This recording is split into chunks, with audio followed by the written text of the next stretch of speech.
And I was looking at it from the perspective of like, okay, am I going to go be an employee somewhere, right? And I figured I probably wouldn't be a very good employee because most people would be like, you're going to start your own business, right? And that's true. That's what I would do. I'm an entrepreneur. I want to create businesses and, build big things. That's something that I love doing. Okay, everybody, welcome to the Trust Business Podcast. I'm here with a very special guest today. This is Brandon Faust. He's the owner of Mold Solutions USA, a really excellent company who we utilize and work with a lot here in Florida. We're going to be talking about growth in the mold industry. So, Brandon, hey, thank you so much for being on, man. Absolutely. Appreciate you. Yeah, glad to be here, man. Awesome. Okay, so I've known you for a long time. Let's start off, talk about your backstory. Where do you come from? How do you get into the mold space in Florida, of all places? And how does that come to be, and what's that like for you now? Yeah, it was definitely not something that I was planning on doing at all. I was a bit like, when I initially was talked to about it, I was like, the mold industry? Why would a buddy of mine ask me to come on board and help him with his company? With his company at the time. Yeah, and he was taking it over, and he had a little bit of an accent, right? And sales was not necessarily his thing. So he had known me from the West Coast, and he said, look, why don't you come on, help me with your help me with my mold company? I was like, I don't think I want to do that. I felt like it was a step down, to be honest with you, right? Where did you come from previously? I was doing marketing, sales, public relations, headhunting, recruiting, so it's just kind of the concept of being a mold guy. I was like, I don't think I want to do that. You're right, going from white collar to blue collar. It's like, yeah, I see that, yeah. Yeah, so then he said, then my wife was pregnant, and then he said, look, there's equity involved if you come on board. So I was like, okay, maybe I'm willing to be a mold guy. Yeah.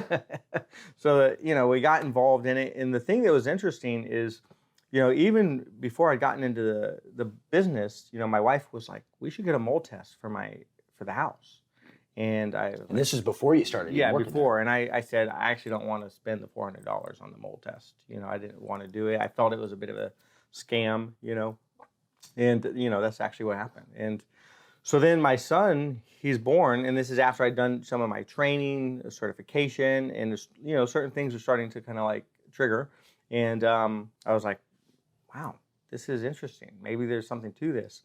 And then a month after he's born, he has a difficult time breathing, like 3 days in a row, like almost like an asthma attack. Wow.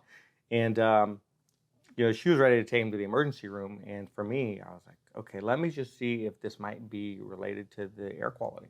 So I started doing a deep dive, looking behind different things, doing some moisture mapping, and sure enough, pulled this one shelving system, and there was 2 feet of growth on the back of the shelving system. Wow. And 2 feet wide, so it was like 4 square feet of mold. And found out that there was a leak behind that wall, and that water was wicking up that shelving system, and it resulted in a full colonization of mold, and a massive amount of it, So the air handler was located in that same room, and it was basically taking that toxic air and distributing it throughout the house. Wow. I think this is so interesting that you literally started off with like hey, mold is a scam. Like that's where you come from. And then now here you are running a mold business. That's actually awesome because you have empathy for whatever that viewpoint, that mindset. Well, I think it's kind of typical, honestly, for most men to kind of be like, oh, it's BS. Or they don't want to spend the money, or, the first thing they're thinking with is the dollar signs. Yeah. And, the first thing that, a mom is thinking with is the health and safety of her clan, of her family, right? So, and I think that's somewhat typical, but, obviously there can be, differences, or sometimes that's not always the scenario, but overall, I think it's pretty much the way it is. Absolutely. Okay, good. So you do that, so you kind of learn, okay, mold's a thing, then you got the mold taken care of naturally in that situation. Well, yeah, we basically handled the leak, removed the contaminated material, did the whole home sanitization, and the next day he slept an hour longer. He had no trouble breathing, and it was like total difference. It was black and white. It was like not even a question. So for me, it changed the way that I was doing my initial assessments or inspections, because we do a free in-home eval for homeowners in Tampa Bay. We're going to go in there and look around, but we don't do the actual inspecting in the sense of the air samples or the testing. So there's a fine line there, because in Florida you can't do the testing and do the remediation. Because it's a conflict of interest. You're like, yeah, this place is all good and my work is perfect, and then it's like there's a conflict of interest. Or there's another aspect of it. I just saw a friend of mine on the West Coast knew that I was in the mold biz, and she said, look, I have this remediator that's proposing this large scope of work. Can you look over the tests and just make sure that they're shooting me straight, right? No problem. So I look over the tests, and there's none of the levels are elevated, none of them. And there were definitely some mold spores on the air samples, but none of them were like over the top. It was actually fairly clean, There was one that maybe, but it was just one spore, and it's a more toxic spore, but like one spore is not a big deal. So they were saying you need to do all this work, and it was kind of like, no, she really didn't need to. It was because there's naturally mold in environments, regardless. Every home is going to have some mold in it, right? And you need to know which ones are really concerning, which ones are less concerning, what numbers are concerning, because you might have 1 or 2 spores or 3 spores of one mold, and you go, okay, that's a red flag. And you might have 300 of another one, and that's not a red flag. So there's certain spores that are lighter. There's certain spores that are more common. There's certain spores that are more toxic. So when you have that knowledge, you're able to kind of decipher what looks like Greek and just go, okay, this is really not that concerning. You may not need to do this whole remediation project where you're removing your kitchen, you're removing your bathroom, and you look at all the work that goes into it, and you're like 40 grand into a project, right? Because you're talking about all the demo, all the cleanup, and then putting it all back together again, right? Right. So you're saying basically you have to make sure that the mold company you're getting actually has your best interest at heart, which I can compare actually to roofing as well, because sometimes you might have a situation where you have a tile roof and it's 20 years old and there's one leak and it needs a little repair, right? The repair is going to cost the homeowner, I don't know, $1,200, whatever the repair is going to cost, right? And then it handles the problem and they're good to go. They might be able to get 10, 15 more years out of it. Yes. Another guy could come in and maybe they don't like doing repairs. I don't know. Whatever. I don't know. Maybe they're just not experienced in them. I don't know what the case is, but just, hey, you have to replace the roof. Or maybe they want to make more money. Right, exactly. And unfortunately, I feel like companies who do that, they're not looking at the long-term relationship value of just going out and doing the right thing, because there's actually so much more value in just doing the right thing. Because people are going to remember that. They're going to see that. They're going to look back at that. They're going to refer you when they actually have the problem, or then I do that repair and they actually need the re-roof. They're going to need my help and they're going to reach out to me. So important. So, okay, good. So we kind of... And look, every scenario is different, right? Because like I have clients that their air samples may look perfect, but then they are hypersensitive. So they get more advanced testing done, and their advanced testing shows, hey, there may not be spores floating around, but you definitely have toxins present in this environment, and there was prior water damage. So you have to take all of that information take the person's sensitivity into account. And look at all of that, and then you work out a plan. So you might have a place that looks immaculate, and you're like, why would you even be doing a remediation project here? And you go, well, because there was water damage. You can see it in the damage on the wall and the staining on the wall. Not to mention, they have elevated levels of the poison that mold releases that air samples may not pick up, right? Those are two different things. So in that case, you would want to do a remediation and then do also extremely detailed cleaning.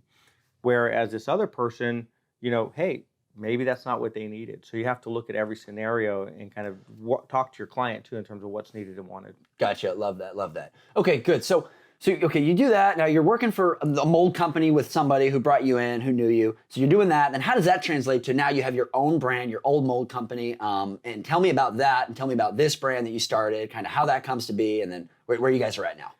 Well, that's a story that I might not want to share all the details with you on, but maybe off camera. But let's put it this way: the devil's in the details, right? And when you're dealing with contracts, and you're dealing with, we had 3 partners, okay? So my buddy is still my buddy today, and great guy, and he has his own demo company.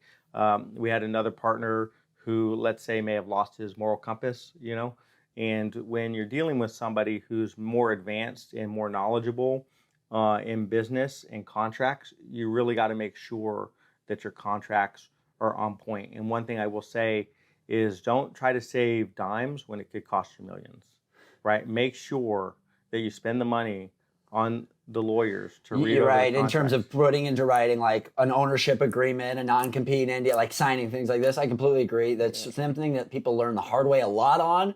And it is so important. We are in business. Read the fine print, read the document, and make sure that your best interests are looked out for. If you don't know how to do that, like you said, hire a lawyer. Okay, so you go through that, so you no longer had stake in it, or whatever happened there. But then now you move on, and now you do this new one. So let's just say, ultimately, my wife was out of a job, I was out of a job, And we had to figure out what we were going to do. And I was looking at it from the perspective of like, okay, am I going to go be an employee somewhere, right? And I figured I probably wouldn't be a very good employee because most people would be like, you're going to start your own business, right? And that's true. That's what I would do. I'm an entrepreneur. I want to create businesses and, build big things. That's something that I love doing. And so my wife had to go find another job, and I had to figure out how we were going to make our monthly, amount that we had to make, right? Wow. It was like pretty intense.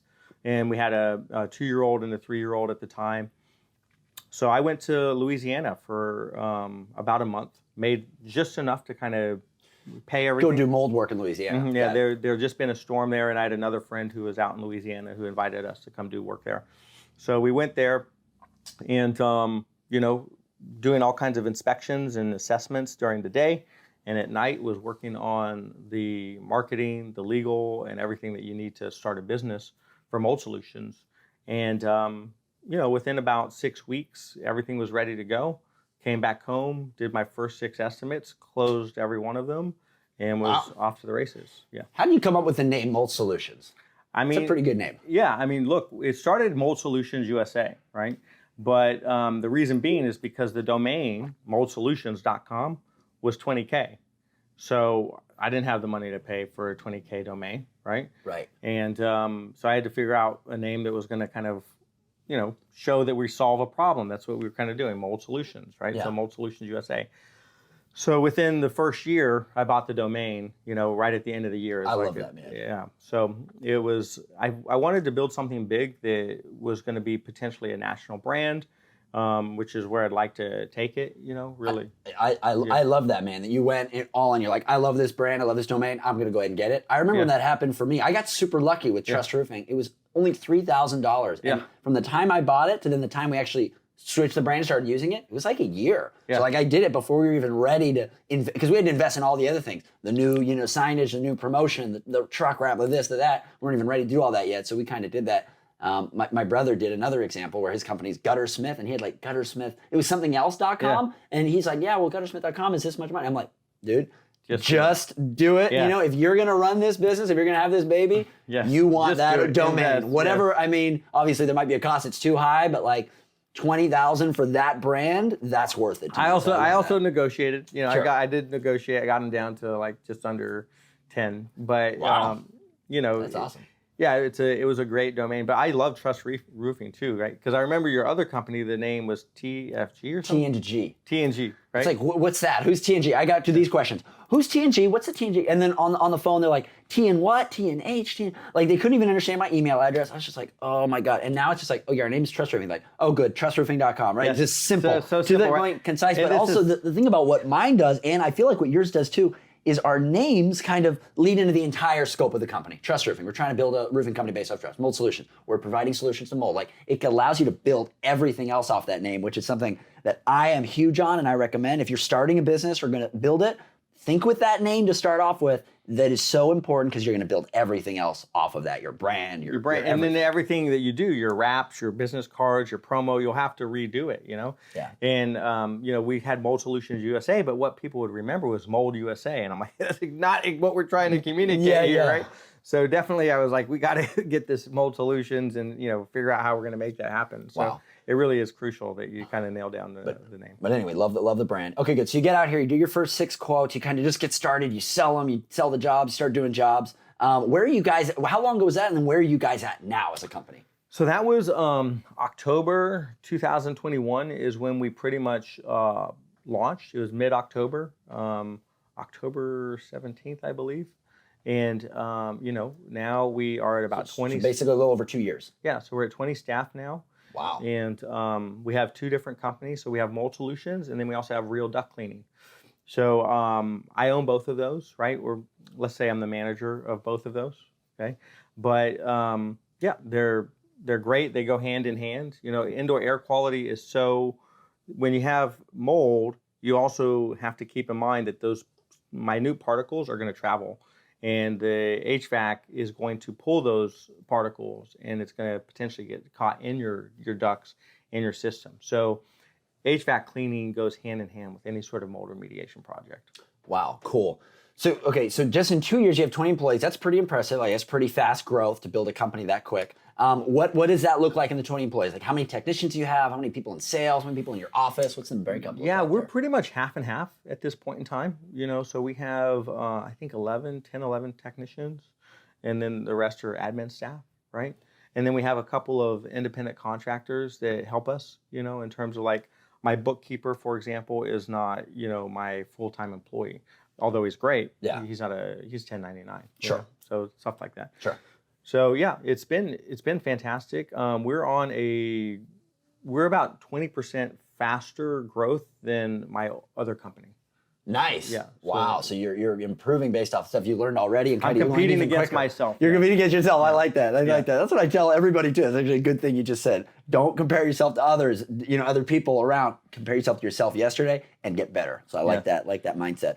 What I was going to say. Okay, if you're talking to somebody, maybe a business owner or whatever, like what are the number one things to grow in the mold industry, and then obviously just business in general? But what have been your successful actions?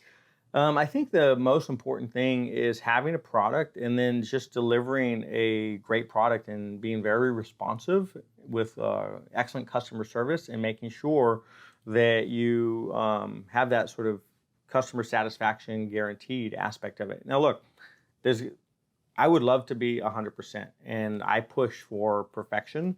I can't say that we've been 100%, but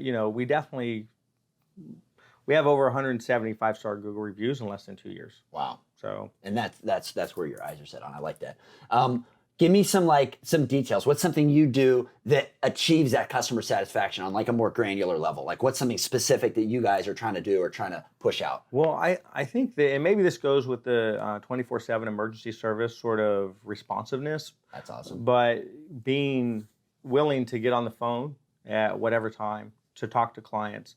And that can obviously impinge on or impact, your personal life, your family life. But at the same time, my family is dependent upon the success of the company, right? Right.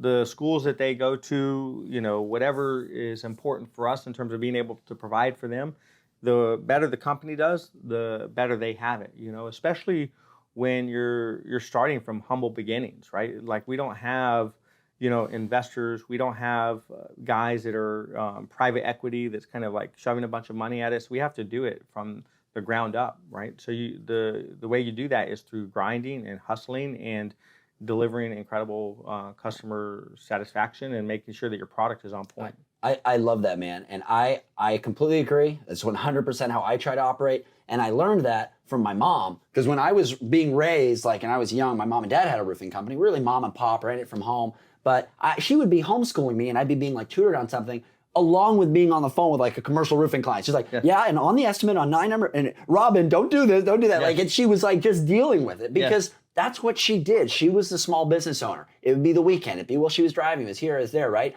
She did what needed to get done to take care of the client on the other end. And just that level of customer service and care, which has to start from ownership. Because if it starts with ownership, then it's going to go all the way down. Like just this weekend, there was a lead that came in. Someone personally texted my cell phone, hey, I heard you guys do roofing. Can I get some help? I gave it to a sales rep and they acknowledged me and said, hey, yeah, I just called that up, right? To the point where then, okay, your sales reps are doing the same thing, right? The only time that's going to happen is if they see that at the top and they see that care factor, coming from and starting from there. So that is so key. And I love that you talked about that. It is cool. Just responsiveness, quick, and especially in any industry, but the service industry. Yes. I kind of joke about it. It's the service industry. Lean into that word. Yes. Service. How can you service them quicker, 100%, better? They want things fast. They want things now, and they want things decent. That's what they want. And if you give them that, they'll be happy. They'll refer you. They'll pay you, and they'll be glad that they did. So I love that. There's another aspect of it, which is the team, right? Because hiring the right people, finding the right people, it allows you to do that. Because if you have guys that are they're unwilling or they're defiant or they just have a bad attitude, it's hard to inspire those people to kind of pick up, where you left off or to do similar actions. But if you have a great team and they're good people and they care, they'll take it on. Yeah. And that's, I think, the most important thing is that care factor. That's awesome. That's what I've learned too, is when I'm hiring, when I'm interviewing, I used to think, oh, I want to find guys who know roofing. That's what I used to do when I very first started my company. So I hired these guys who knew roofing and we were roofing together. And I was like, just the attitude of not all of them, but some of them, I was just like, okay, this is kind of rough to work around and be with. But I just accepted it and I kept going, right? And I learned that was a mistake, right? If you want to build something and you want it to be a certain way, don't accept it any other way. If you want to be caring, quick, responsive, like that's how you want to be, then make sure that the staff you bring on exemplify that and make that the thing that you look for are those qualities. Not necessarily that they know about the field, because you can always train the field. It's harder to train like a character trait or that care factor or whatever. So as soon as I switched and I started to make sure that I hired, if I had to fire, but did it only based off of those core values, that core kind of way we wanted to go about things, that changed everything. So that's crucial. That is so key, and it starts there, and then that inspires the whole culture. And hire for attitude, train for results. That's kind of the sort of mantra that I try to live by. Hire for attitude, train for results. I like that. That's good. Okay, so then specifically, so that's like business talk, like specifically in the mold industry, like in Florida. I mean, that's like, talk to me about some specific challenges or some specifics here that you've been able to find success. I mean, mold obviously is huge in Florida because of the humidity, the amount of water that we have, lakes that we have. I mean, it's humid, it's hot, and that's perfect for mold. So talk to me about the mold industry here and maybe some challenges within it or some success you found within that industry specifically. Of course. So, I mean, one of the most important things to understand when it comes to mold is that where there's water, there's life, right? That's pretty much a stable datum that you can rely on. So when you are on a peninsula, right, you are surrounded by water. Like in Tampa Bay, and right? There's a lot of rain, there's a lot of humidity, there's a lot of moisture. So when you have a leak or let's say an overflow or some sort of like your sink, is leaking or your toilet overflows or whatever, the chances of that material drying out are a lot less here than, let's say, on the West Coast, where it's a lot more arid and it's going to pull, water from the materials. So when that water sits there and it's trapped or it's behind layers, the chances of mold developing is extremely high. So you have to get it dried out professionally. Interesting.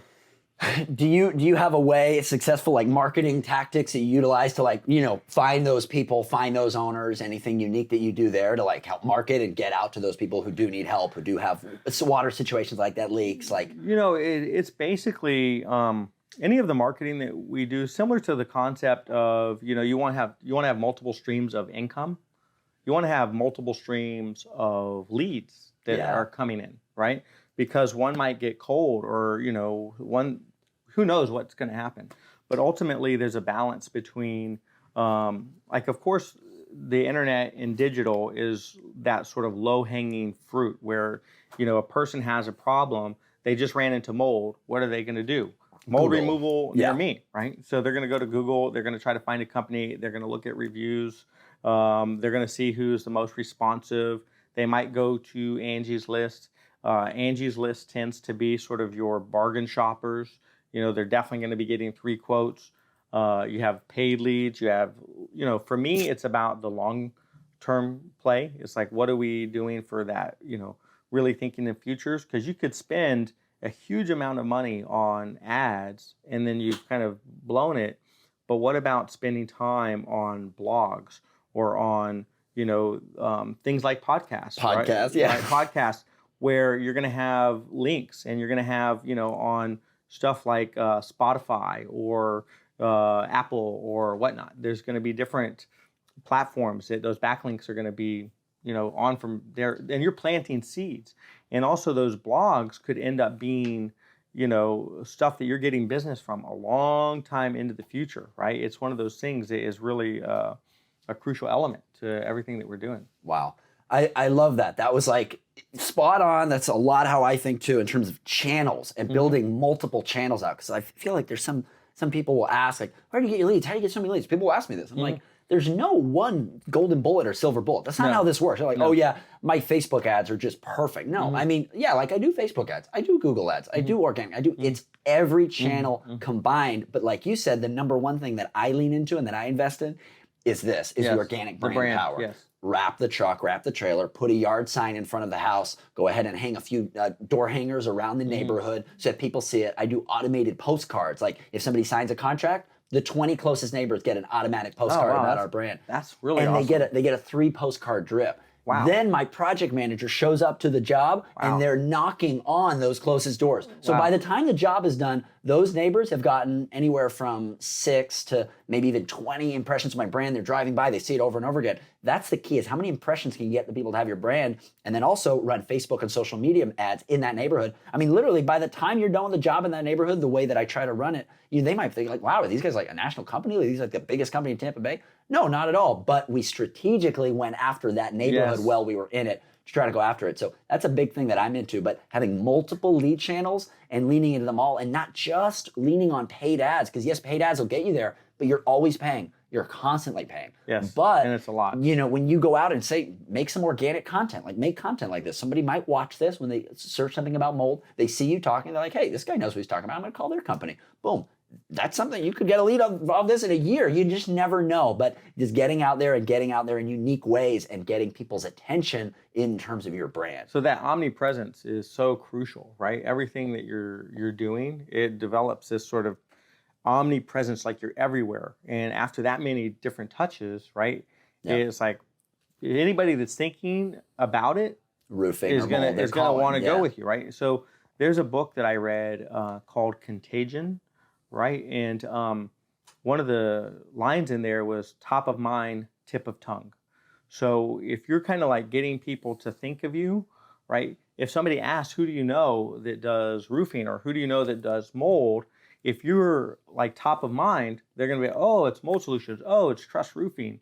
So that's really, it's a great book in regards to creating that buzz and all the different angles that you could be taking. So there's the digital aspect of it, but there's also, and I think probably more important than anything, is developing that sort of the connections and the relationships and the referral base. Because for us, those leads have a higher chance of closing, so we are like at a, they may close, let's say 70% of the time, where digital may be, 45% of the time. Right. But that's a big difference, when you start thinking of the actual percentage points, let's say 20%, right? That's massive in regards to ensuring that you're not wasting time, but you're getting the most bang for your buck. Wow. I love that. Okay, awesome, man.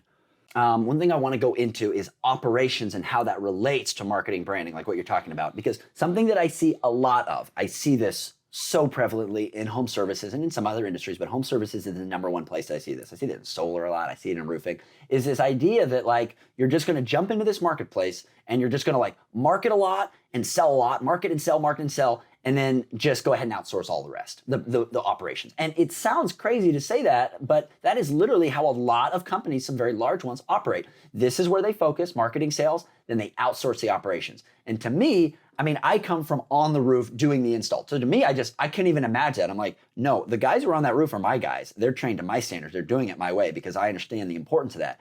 But that would be another thing I would say is you can do as much marketing, branding, ingenious sales as you want, but the operations is where all of that lies on. That's what all of this hinges on, is how good of a product are you actually out there delivering in the marketplace? Because otherwise, all of this, at the end of the day, is for naught. So that's something that we work on a lot, like you mentioned earlier.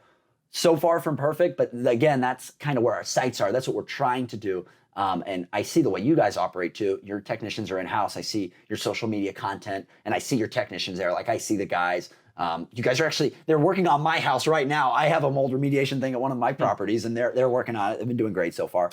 But anyway, the operations, I would say, is so key. Well, the sales and marketing end of it is short term, right? And you can short circuit your entire business if you're not doing it the right way. And for us in the type of industry that we're in, especially because we are a health-centric mold remediation company and we are catering to clients that are more sensitive and they need a higher standard, we can't do that. Like our guys have to be trained, and they have to be trained on our standard, and they have to know that we're basically combating an invisible enemy. It's like something that you cannot see. So there is a certain level of meticulousness that has to be in place when you're dealing with that. So we also handle that through redundancy, because when we're doing a mold remediation project, and the thing that separates us from a lot of other remediation companies is that they're going to do what insurance is going to pay for. And a lot of times that is based off of a standard which is almost like married up to the real estate industry, or the bare minimum that they have to do to get by to sell that property. Right. Which in some cases is just not anywhere close to where it needs to be. Right. So we're able to perform that higher level and handle those particles that are ultrafine particles, where we're basically able to do that through redundancy. And yes, you want to always contain an area that you're going to be doing remediation on. You want to put a home under negative air or negative pressure, where you're blowing out the bad air, you're bringing in good air. You want to have the proper equipment in place, which is also crucial for any sort of remediation project.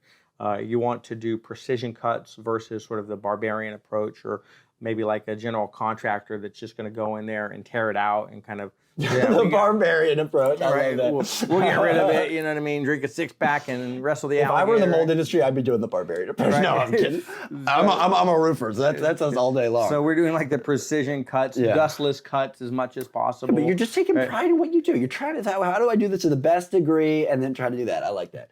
Yeah, it's like a surgical approach, right? And then there's more to it. Then there's like after you get rid of it and you clean it all up, then there is the HEPA vacuuming, the wipe down, then you're doing the sanitization using a non-toxic product that basically purifies the air. And I'm adding a couple other services to their repertoire. There's so much that goes into it, though, and yeah, that's exactly right. Is understand the operations side of your business, exactly what goes in, and how do you be at the best of your ability and do that. So key.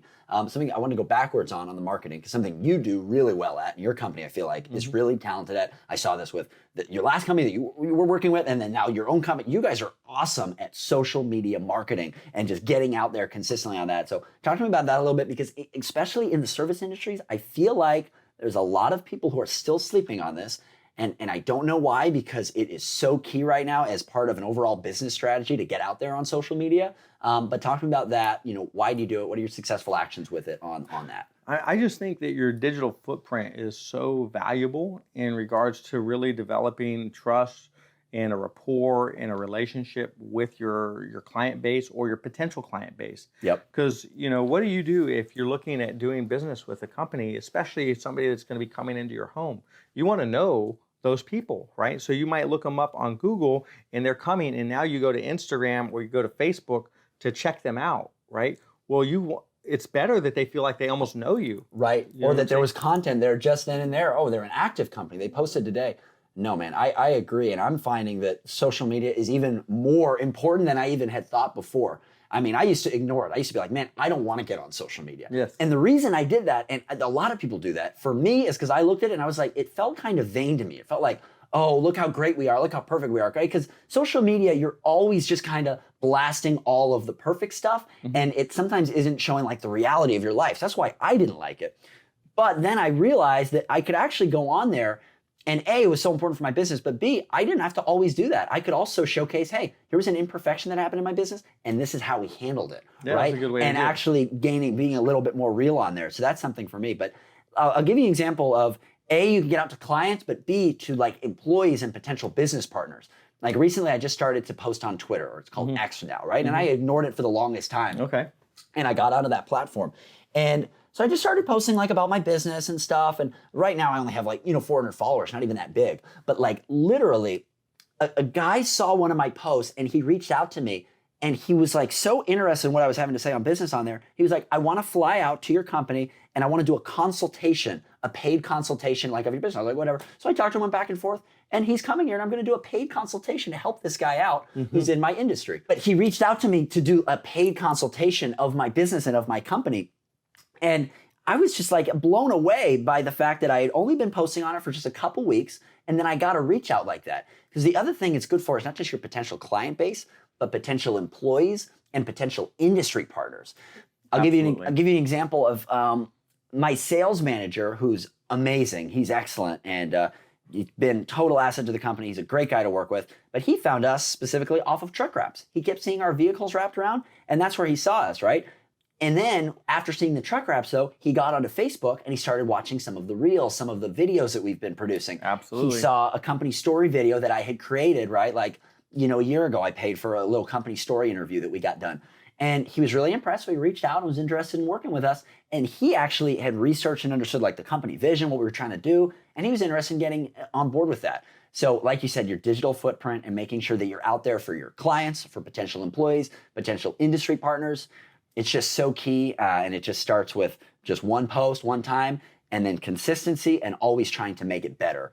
It's, those have been my successful actions. So yeah, so what we're going for is like an edutainment sort of vibe when we're doing it. Like we want it to be, I like we that. want it to be Got to trademark that. entertaining but educating at the same time, right? Yeah. And my wife is phenomenal at it. Honestly, I should give her most of the credit. Her, and then we also have a social media manager who's also fantastic, and they collaborate on these different projects, and they come up with these ideas that, they try to get me involved in some of them, and some of them there's just a little bit too much dancing involved. I'm just not going to do it, but we also kind of go back and forth, and we'll go through some of the highlights when I'm doing podcasts or I'm doing more educational type stuff, right? Yeah. I'm probably the driest out of the bunch, but I feel the same way a little bit though. Like we do a lot of professional, like this is the roof we're doing, this is how we're doing it. I feel like I could use doing a little bit more of that. Just here's some fun. Here's the guys dancing on a roof, or they got a sombrero on, or I don't know, whatever is going on that's funny or playful or kind of showcases that side of the team too. Yeah. I feel like I could learn from that. So I just wrote probably like a 2-hour book, right? It's a pamphlet, it's like 15 action points. So it's mold-free living, how to prevent mold in a humid climate. So I tried to make that a little bit entertaining as well. So there's a lot of knowledge that's dropped in there, but also not, because mold can be a little bit of a scary or boring subject. Yeah, I'm not sure which way you look at it, but is that going to be like a free informational thing? Yeah, moldebook.com. So if you go to moldebook.com, you can download it. And it's fantastic in terms of it's so smart, because you're literally making this free piece of content, which is awesome and educational and cool, and you're putting it out there for free. What that does is, like, other mold guys, we call them mold guys, whatever, other people in the mold industry, if they don't have something like that, now that just differentiated you. You're providing a free piece of educational content to help out, and then people will be like, wow, if he does that for no charge, what's his actual paid service look like?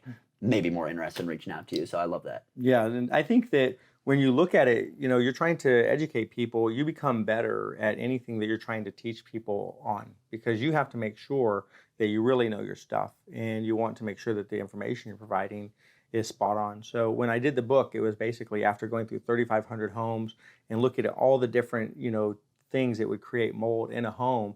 And before you have to pay me, hey, why don't you prevent it in the first place? Especially because I had, coming from the West Coast, I had so many of my friends that had moved here in the last couple years that didn't understand what might lead to mold. And something as simple as opening your windows and doors, where they think, oh, we're going to let in fresh air.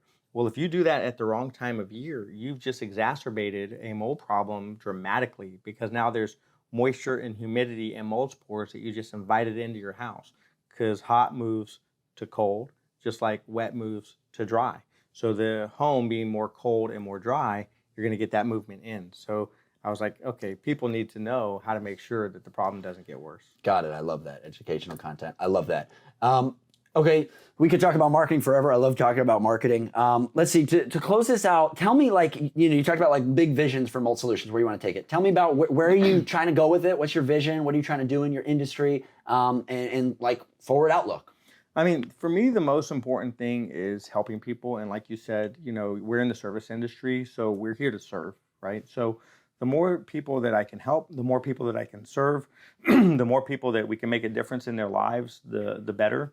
And really doing things the right way. So in an industry that I feel is plagued with people that they don't have a moral compass, or they're not doing it the right way, kind of bringing that to the forefront and making sure that that really stands out. So, having a company which can be a national brand, where the duct cleaning and the mold remediation goes hand in hand, which I had to get a license for the duct cleaning, because you have to have a license to do anything mechanical. If you're going to be touching the AC unit, if you're going to be touching the ducts, you have to have an AC license. So, we got that, but it allows for us to deliver the product of a home that is free and clear of mold and its toxins or other contaminants, so that you can have the highest level of air quality. And for me, if you don't have the highest level of air quality, you're not going to have the best quality of life. So I think it's crucial that you have that. Good point. Yeah, it's down to the basics there. Okay, awesome, man. Hey, well, thank you so much for coming. One step at a time, big vision. I love it. Yeah. Thank you so much. If anybody wants to look out for you, reach out to you about, getting mold work done on their home, working for you guys, whatever, how should they find you guys? Well, that domain that we paid so much for, moldsolutions.com, is a great way to reach out to us, and also mold.solutions on Instagram. They can send us a DM. We're definitely, we don't mind you sliding into our DMs. That's okay, right? As long as it's appropriate. But at the same time, it's just. And I got a big mold problem that needs to get addressed. Exactly. Okay. Yeah. Well, good. Hey, thanks so much for coming on. We'll put all his content down there in the description. Check these guys out. These guys are phenomenal. I partner with them with my roofing business all the time. If we run into, sometimes mold from roof leaks, stuff like that, these guys are our preferred partner. So thank you again, Brandon. I appreciate it. And we'll rock and roll. Thanks, man. You got it. All right. Good. Alex, we got to go through that, and we can find probably like 5 awesome little cuts out of that.